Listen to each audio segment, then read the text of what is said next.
Hello, and welcome back to English Sleep Podcast. I'm Brittany, and tonight, I want to say something to you before we even begin.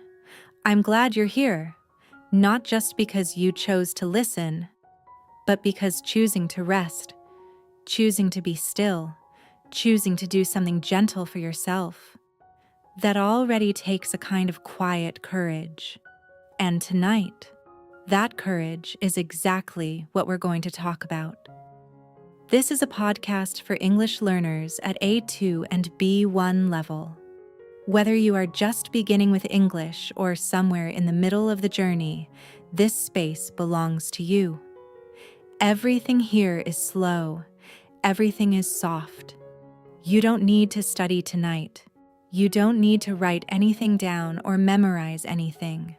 Just close your eyes. Just listen. Let the words come to you like warm air through a window. Tonight we're going to talk about self-love. Not the kind you see on posters, not the kind that is loud and proud and easy, the quiet kind. The kind that says, I matter too. I deserve care too. Not more than others, but not less either.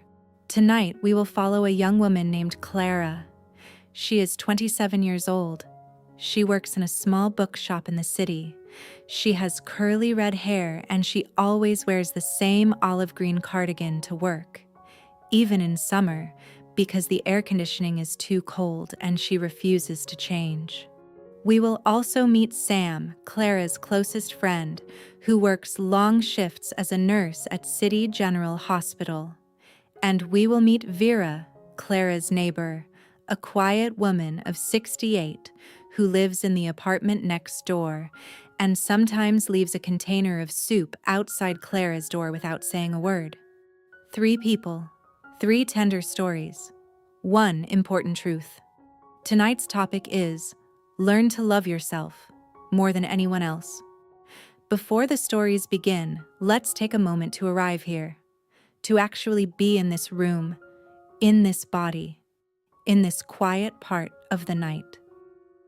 Tonight we are talking about self-love, and maybe those 2 words feel strange to you. Maybe they feel too big, or too soft, or like something for other people. People who have everything figured out. Not for someone like you, who is still working, still trying, still carrying many things. You know this feeling maybe. Someone asks you for help, and even though you are tired, deeply tired, the kind of tired that sits behind your eyes and in your shoulders, you say yes. Because saying no feels wrong, because you don't want to disappoint them. Because somewhere inside, you believe your job is to be available, to be useful, to be there for everyone, and so you give, and you give, and you give some more. Until one quiet moment in a bathroom or on a bus or in the space between one task and the next, you feel something. A small, hollow feeling, like a cup that was full this morning and is now empty. Like something important was taken out of you, slowly and quietly, until there was nothing left inside. That feeling is real. It is important. It is your heart telling you something true. Here is the image for tonight. Hold it gently. Loving yourself is like keeping a small candle lit inside your house. Imagine this, in the center of your home, your apartment, your room, wherever home feels like tonight, there is one small candle. Its flame is quiet and warm. When this candle is lit, you can see clearly. You know where the walls are. You know where you stand. You can welcome people inside. You can love them, help them, hold them, because you have light to share. But imagine this. Every time someone needs something from you, you take a little wax from your candle and give it to them. And you keep giving. And you forget to add more wax. Slowly, the flame gets smaller and smaller, until one evening, very quietly, it goes out. And in the dark, You cannot help anyone, not the people you love, not yourself. Self-love is not selfishness. Self-love is keeping the candle lit. It is making sure that you give yourself enough rest, enough kindness, enough care, so that the flame stays small but steady, warm, real, yours. Remember this candle. We will come back to it. There is no grammar test tonight, no quiz, no pressure, no right or wrong answers. This is learning English while you sleep, gentle and slow, and only for you. Let's begin. The bookshop where Clara works is called Page and Window. It is on a narrow street between a laundry and a small cafe. The sign above the door is painted dark green with gold letters that are slowly fading. Inside, the shelves go from the floor to the ceiling, and there are small wooden stools placed here and there in case customers want to sit and read before they decide. The shop smells like old paper and a little bit like dust and something warm that Clara has never been able to name exactly. Maybe just the smell of many stories pressed together in one small room. On a Wednesday evening, Clara stays late to reorganize the poetry section. Her manager asked her to do it before Thursday morning. She said yes without thinking, the way she usually does. It is now 8:47 in the evening. The shop is closed. The city outside is dark and starting to quiet. The chairs at the cafe next door are stacked on the tables. One yellow light still glows above the laundry's door. Clara is alone on the small wooden stepladder, moving books from one shelf to another. Her hands are dusty. Her lower back aches a little. She has been standing since 9 in the morning. She picks up a thin book with a pale blue cover. She turns it over. It is a collection of poems about the sea. She bought it for herself 3 months ago, during a quiet Tuesday afternoon. She was going to read it that weekend. She did not. Something came up. A friend needed help moving, and then her mother called. And then there was a work thing on Sunday, and then the weekend was over and the book went onto a shelf and she forgot. She holds the book in both hands. She looks at it. Something small and honest moves through her chest. Not quite sadness. Something quieter. The feeling of a person who keeps making promises to herself and keeps breaking them, not on purpose, but consistently, reliably, as if everyone else's needs have a loudness that her own needs simply do not have. This is a word for what Clara has been doing to herself: neglect. To neglect something means to not give it the care and attention it needs. If you neglect a plant, it does not get water. It gets smaller. Clara has been neglecting herself, slowly, quietly, for a long time. She climbs down from the stepladder. She puts the pale blue book of poems in her bag. Not back on the shelf. In her bag. She makes a small, silent decision. This book comes home tonight. She finishes the reorganizing. She turns off the lights in the back. She locks the door of Page and Window behind her. Outside, the air is cool and the street is empty. Her footsteps are the only sound.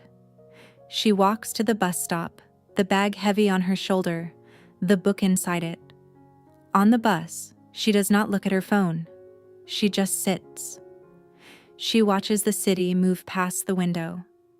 Lit windows, dark doorways, a man walking a dog, a woman in a bright yellow coat waiting for a light to change. She thinks, I gave myself that book 3 months ago. It took me 3 months to pick it up. She does not say this harshly, just honestly, with the same soft tone you would use to tell a friend something they needed to hear. Maybe you know this feeling too. Not the big dramatic kind of self-forgetting. The small, daily kind, The kind where you keep putting yourself last. Not because you decide to, but because it just keeps happening. Again and again, like a door that swings one direction and you never thought to push it the other way. Clara rides the bus home. The blue book is in her bag. That is enough for tonight. The lesson is simple, and Clara feels it without putting it into words. You are allowed to be someone you keep promises to too. That small recognition that the promises we make to ourselves matter lives differently in different people. For Clara, it lives quietly in a bookshop at the end of a long day. But for her friend Sam, it arrived in a much louder place, and it arrived like a small earthquake on a Tuesday at 11 at night. Sam has been a nurse at City General Hospital for 4 years. She works the evening shift, 3 in the afternoon until 11 at night, 5 days a week. The work is hard. Not hard in the way of carrying heavy things, though sometimes that too. Hard in the way of being completely present, completely useful, completely available to other people for 8 hours at a stretch. She loves this work. She is honest about that. She chose it. She does not want to stop. But lately, the work has been wearing something down inside her. On a Tuesday night, Sam is in the break room on the 3rd floor. The break room is small and fluorescent and smells of microwave soup and strong coffee. There is a table with 4 chairs, a small television in the corner that is usually turned off, and a whiteboard where someone has written the shift schedule in blue marker. Sam is sitting with her feet up on the chair across from her, eating crackers from a small plastic bag. She is exhausted. Exhausted means you are so tired that your body and your mind both feel heavy, like they are made of something thicker than usual, like moving takes twice as much energy as it should. Her supervisor, a kind woman named Dr. Park, comes to the door. She looks tired too. "Sam," she says, "Nadia called in sick. I know it's late, but any chance you can stay for an extra few hours?" Sam feels the usual pull, the familiar tightening in her chest that says, "Say yes. They need you. You can do it. You always do it." She opens her mouth. She closes it. She opens it again. "I can't tonight," she says. "I'm sorry." 3 seconds of silence. "Of course," Dr. Park says. "Get home safe." And she is gone. Sam sits alone in the break room with the crackers in her hand. The fluorescent light hums above her. She waits for the guilt. And it comes, right on schedule, like a bus that is never late. Guilt means you feel bad about something you did, or in this case, something you did not do. It sits in your stomach and makes you want to go back and change your answer. But Sam does not go back. She sits with the guilt. She lets it be there. And slowly, something else arrives too. Something she does not have a big word for. Something like relief. And under the relief, something like dignity. Dignity is the feeling of knowing your own worth, of treating yourself with the same respect you give to others. She thinks, "I am not a bad nurse because I went home. I am a nurse who needs to sleep so she can be good tomorrow." This is what a boundary feels like the first time you hold one. Strange, a little uncomfortable, like wearing new shoes that have not yet shaped themselves to your feet, but necessary, and yours. She thinks of the candle.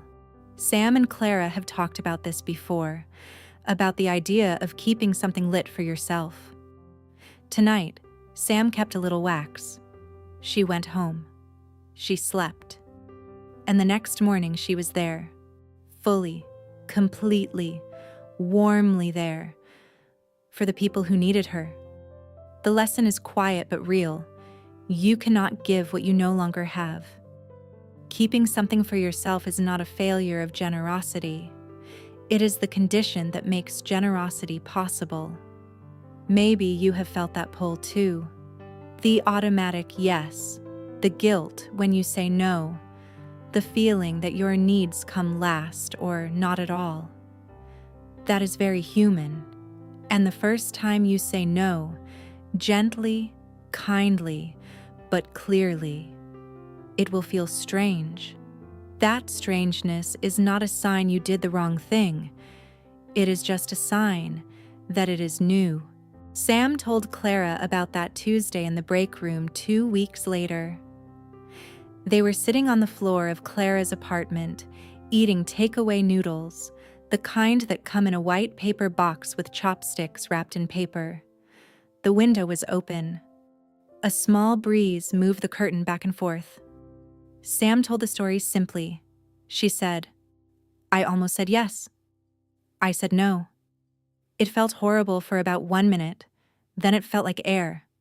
Clara laughed and then went quiet and then said, "I've never done that." "Not once?" Clara thought about it. She thought about the extra shift she covered last month when she was sick herself. She came in anyway, with a sore throat and tired eyes, because someone asked.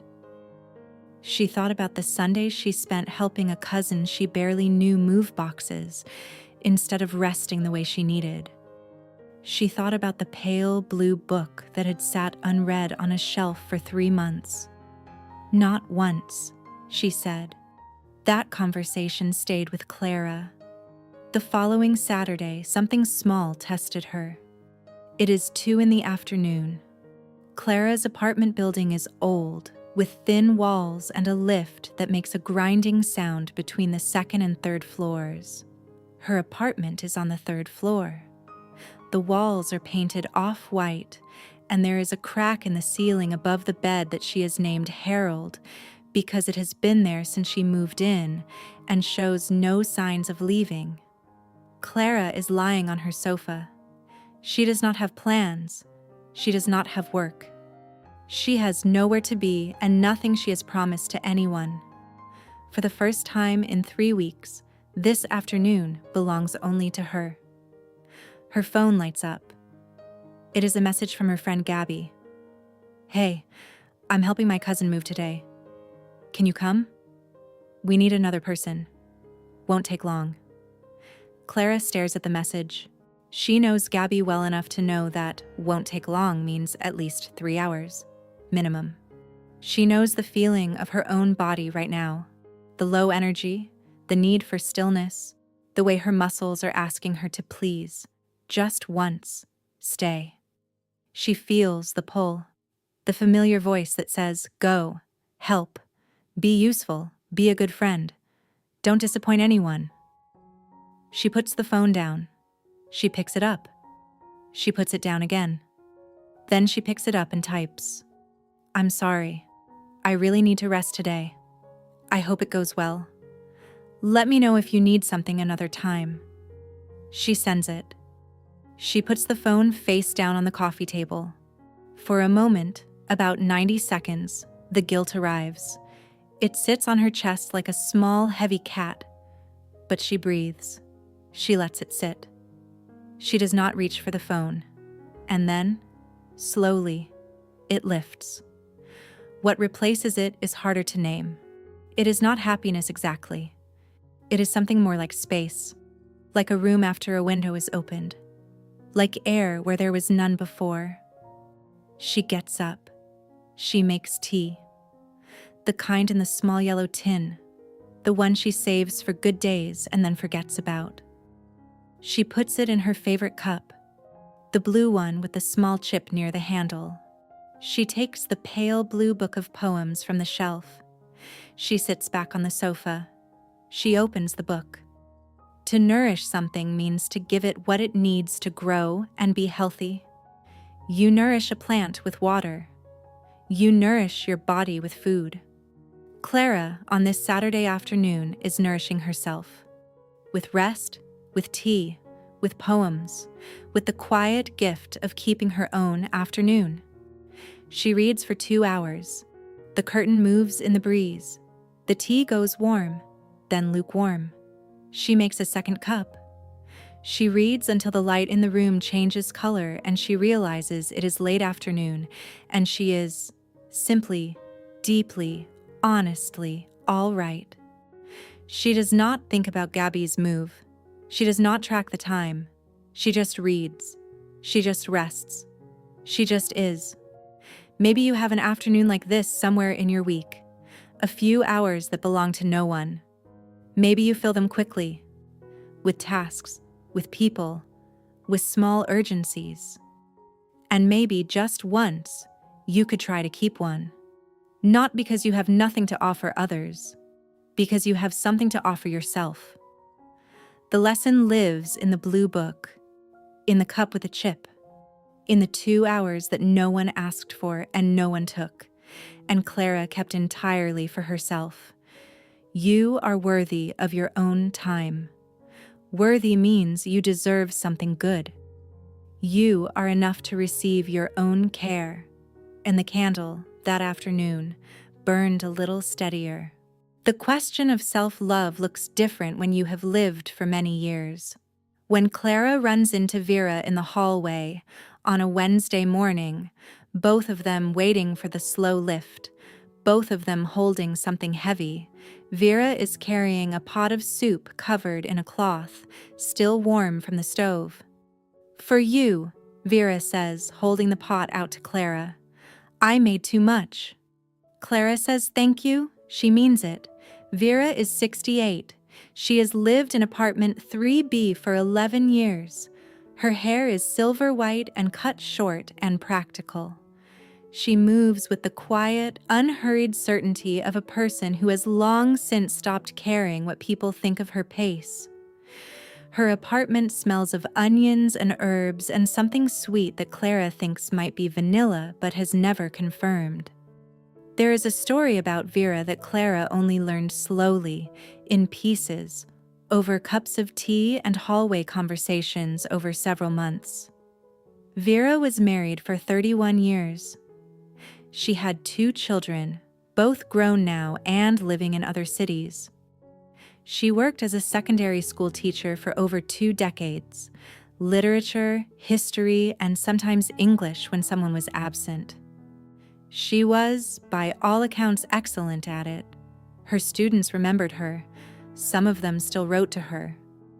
But during all those years, the marriage, the children, the teaching, Vera had a habit.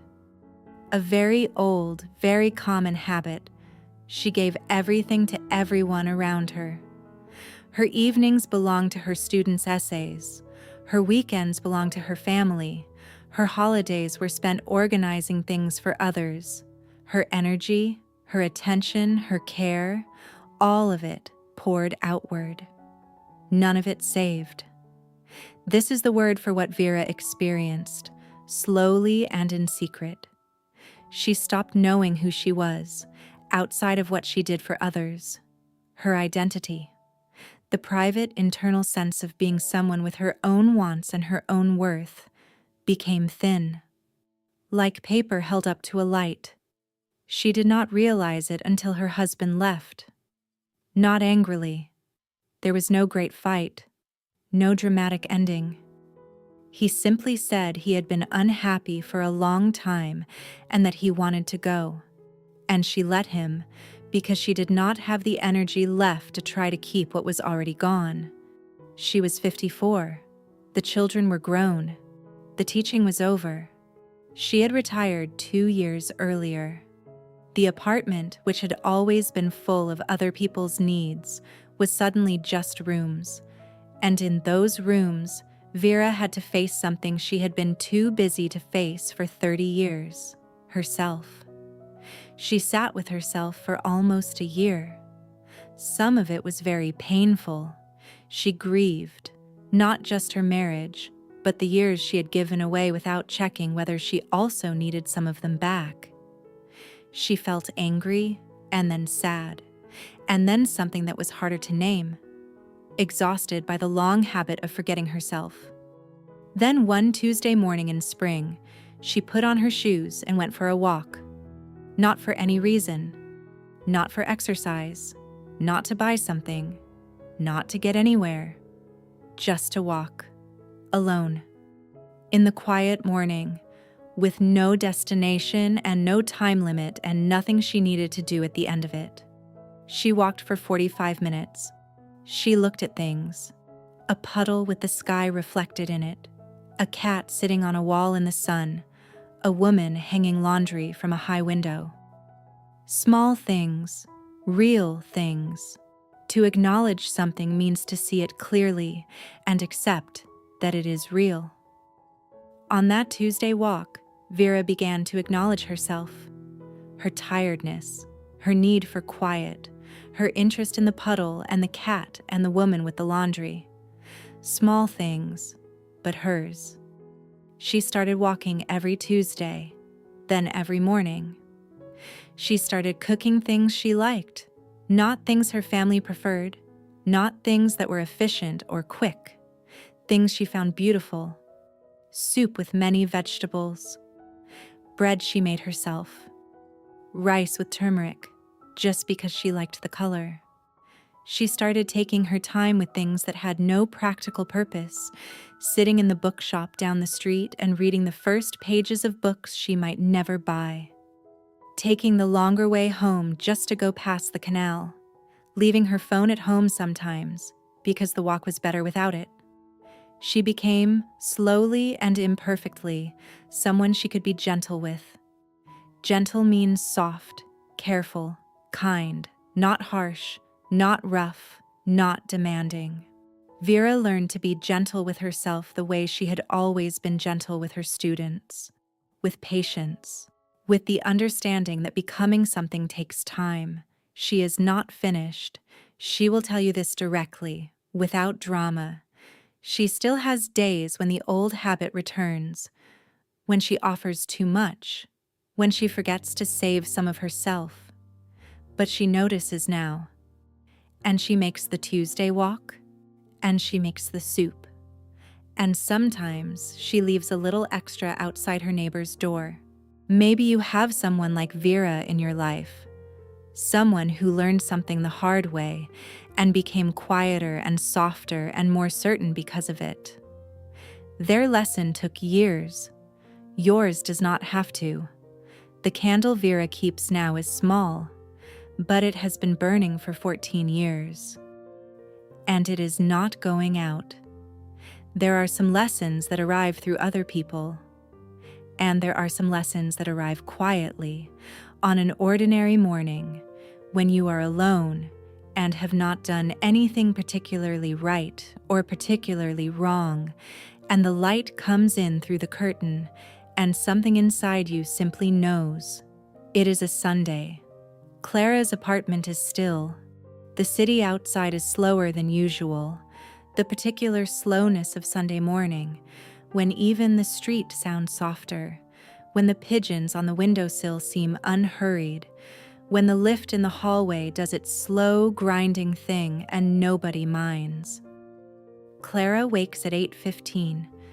For a moment, she does not reach for her phone. She just lies there. She looks up at Harold, the crack in the ceiling. She looks at the curtain, slightly open, and the pale gold light that comes through the gap. She thinks about Sam in the hospital break room saying, "I can't tonight." She thinks about Vera's Tuesday walk in the spring, going nowhere in particular. She gets up. She goes to the kitchen. She is going to make herself a proper breakfast. Not cereal standing over the sink, not toast grabbed on the way out.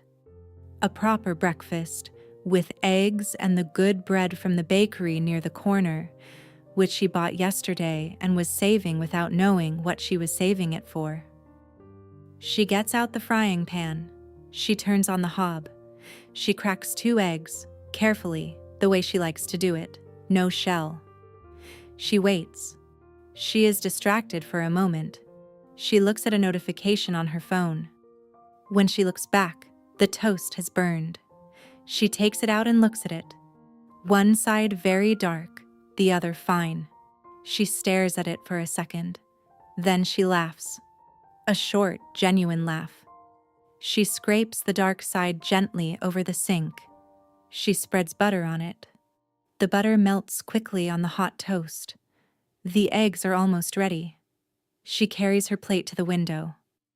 The small table is pushed against the glass, and the view from the third floor is not remarkable. A rooftop, a few trees, a water tower that has not worked since before Clara moved in. But the light is good. The morning light is always good here, and she does not always let herself notice it. She eats slowly. She looks outside. A pigeon lands on the water tower and then leaves. A cat appears on the rooftop below and moves with the total confidence of an animal that owns everywhere it walks.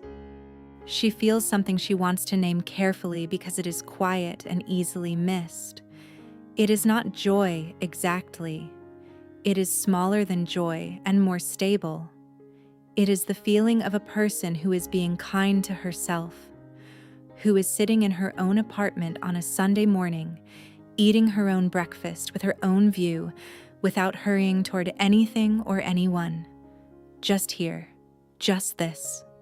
This is what she has been learning, not all at once, in small, irregular steps, with many mistakes and many Saturdays when the phone won, but slowly, like Vera's Tuesday walks. Slowly, like the light that fills a room one thin stripe at a time. She thinks about the candle, the small warm flame in the center of the house. This morning she added a little wax, not much, just enough to keep it going. And the flame is small, but it is steady. Steady means it does not flicker or fall. It is reliable. It is there. She finishes her breakfast. She washes the plate. She dries it. She puts it back on the shelf. Then she goes to the sofa. She picks up the pale blue book of poems. She turns to the page she left off on last Saturday. She reads. The Sunday is slow and real and entirely hers. Clara is learning to love herself. Not more than everyone, not in a way that forgets other people, but not less either. She is learning that she is one of the people who deserves her care, that her candle matters, that keeping it lit is not selfishness. It is simply how she stays whole. The story is quiet now. Clara is still. The Sunday morning light has moved across the floor, and the cat on the rooftop below has gone. The book of poems is closed on the cushion beside her. You are still too. Your arms are heavy. Your eyes are soft. Your breathing is slow and even. Let the English float gently around you, like the light through a half-open curtain, warm and quiet and not asking anything of you. You do not need to hold it. Just let it rest here, in this room, with you. You were here tonight. You listened. You took care of something, even if only for an hour, even if only by choosing to rest. That is the candle, and it is still lit. The stories are finished now. Clara's Sunday morning is still. Sam is asleep, I imagine, somewhere across the city. And Vera, I like to think Vera is on her Tuesday walk, though it is Sunday, because some habits, once they become yours, stop caring what day it is. And you are somewhere warm and still. So let's stay here for a few more minutes, gently, no rush. Tonight's topic was self-love. And what the stories showed us, Clara in the bookshop, Sam in the break room, Vera on her first Tuesday walk, is that self-love is not one big decision. It is many small ones, made again and again. Sometimes getting it right, sometimes burning the toast, and then being gentle about the burned toast and eating it anyway, because it is still yours. Here are 5 small habits to carry into your life. You do not need to write them down. Just listen. Small habit 1. Keep one promise to yourself this week. Just one. Not a big promise. Something small. A book you said you would read. A walk you wanted to take. A meal you wanted to make for yourself. Choose one thing. Keep it. This is where self-love begins. Not in grand gestures, but in the small act of taking your own words seriously. You would not break a promise to a friend without feeling something. Let yourself feel the same way about a promise to yourself. For example, tell yourself, tonight, I will do one thing for myself this week that I have been putting off, then do it, and notice how it feels. Small habit 2. Practice the 1-minute pause before you say yes. The next time someone asks something of you and you feel that familiar pull, the automatic yes, pause. Just for 1 minute. You do not have to say no, but you can give yourself 60 seconds to ask, do I have the space for this? Do I have the energy? Does this leave something for me? You can say, let me think about it and come back to you. This is not rude. This is respectful of them and of yourself. For example, the next time a friend asks for a favor, pause before you answer. Check the candle. Make sure there is still flame. Small habit 3. Do one thing each day that is only for you, not for productivity, not for work, not because someone is watching, just for you. A cup of tea you make slowly, 5 minutes of music you love, a walk to the longer way home, a few pages of a book. This small daily act is not wasted time. It is the thing that keeps the candle burning. It is the maintenance of your own flame. For example, each evening before bed, do one small thing that asks nothing of you except to enjoy it. Small habit 4. Notice the guilt and let it pass. The first times you say no, the first times you choose yourself, the guilt will come. It always does. It is not a sign that you did something wrong. It is a sign that you are doing something new. You can say to yourself, I feel guilty. And then, this feeling will pass. And wait, because it does. It always does. And what comes after? The quiet, the space, the small restoration that is real. For example, next time you feel guilty for resting, say quietly, I am allowed to need this. Then rest anyway. Small habit 5. Practice English as an act of self-love. This one is especially for you, the listener. You chose to spend this time on yourself, on your learning, on your growth. That is self-love. Not the loud kind, the steady, daily kind. You can continue this every night. 5 minutes of English listening before sleep. 1 new word a day. 1 short story a week. Not because you have to, because you are someone who deserves to grow. Because your mind is worth feeding, just like your body, just like your rest. For example, tomorrow, listen to 1 more episode of this podcast, not as a task, as a gift to yourself. Let's go through them one more time, slowly. Small habit 1, keep 1 promise to yourself this week. Small habit 2, pause before you say yes. Small habit 3, do 1 thing each day that is only for you. Small habit 4, notice the guilt and let it pass. Small habit 5, practice English as an act of self-love. You do not need all 5 tonight. Even 1 small step is enough. Now, let's gently review some words from tonight's stories. You can just listen. If you are awake, you can repeat softly. If you are already half asleep, that is perfect too. Just let the words come to you, slowly, like light moving across a quiet room. Neglect. Neglect. To neglect something means to not give it the care it needs. You forget it. You do not pay attention to it. It does not receive what it needs to stay healthy. She neglected herself for months, giving everything to everyone else. You can stop neglecting your own needs. Slowly, one small choice at a time. If you are still awake, you can say it once. Neglect. Worthy. Worthy. Worthy means you deserve something good. You are enough. You have value. Something good is right for you. She began to feel worthy of her own time and her own care. You are worthy of rest, of kindness, of the time you give to others. If you are still awake, you can say it once. Worthy. Exhausted. Exhausted. Exhausted means very, very tired. Not just sleepy. Your body and your mind both feel heavy. Moving takes more energy than usual. She sat in the break room, exhausted after 8 hours of caring for others.